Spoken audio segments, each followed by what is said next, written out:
They found her body in a ditch outside of town, broken, barefoot, her phone still clutched in her hand. The coroner said blunt force trauma. The police said wrong place, wrong time. I said nothing, because I already knew who. The call came from her best friend, voice trembling, breath catching between sobs. They were laughing, Mr. Hale, the mayor's son and his friends. They wouldn't stop. They just kept kicking her. Her words broke. Mine didn't. I stood by the kitchen window, the same one my daughter used to sneak out from when she was 16. The rain pressed against the glass like it wanted in. I waited for the police to come. They didn't. The mayor did. He wore his grief like a costume, hand on my shoulder, eyes heavy with performative sorrow. "We'll find who did this," he said. But I could already see the relief behind his smile. He thought the show was over. He thought he buried my daughter's story. He had no idea who he'd buried her against. I once specialized in erasing people. Not with bullets, those are too loud, too traceable. With silence, precision, misdirection. I was a black ops handler for 12 years. My entire career revolved around removing obstacles without a ripple left in the pond. The kind of work that doesn't exist on paper.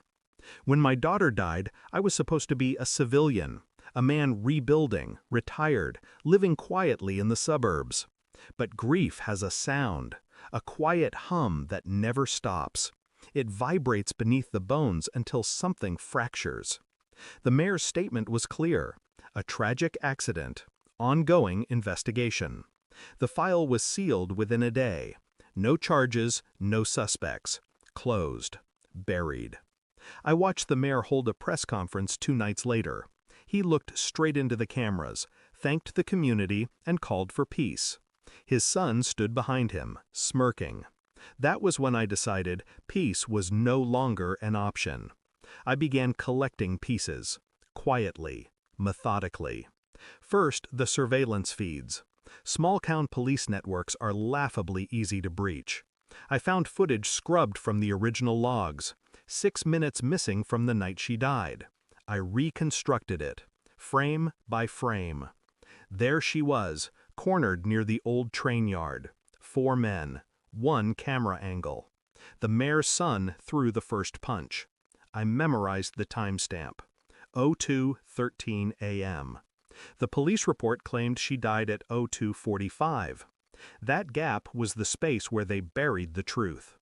I found tire tracks matching a government vehicle. Then I found the vehicle itself, sitting in the impound lot, listed as inactive. Inside, I found her blood. I didn't sleep for 3 days, didn't need to. Every step I took felt rehearsed, like I'd been walking toward this since the moment I held her as a newborn. When I finally looked in the mirror, I realized something terrifying. I wasn't grieving anymore. I was planning. The mayor's son posted a video the next night. A party, laughter, drunken faces flashing in neon lights. Someone shouted, "To the Reapers! No one touches us!" He grinned and raised his drink. Then the screen cut to black. I froze the frame, enhanced the reflection off his glass. Behind him, blood. Not his. My daughter's bracelet glinting on the floor. That was all I needed. Proof. Undeniable. I printed the still image, placed it in an envelope, delivered it to the mayor's office myself.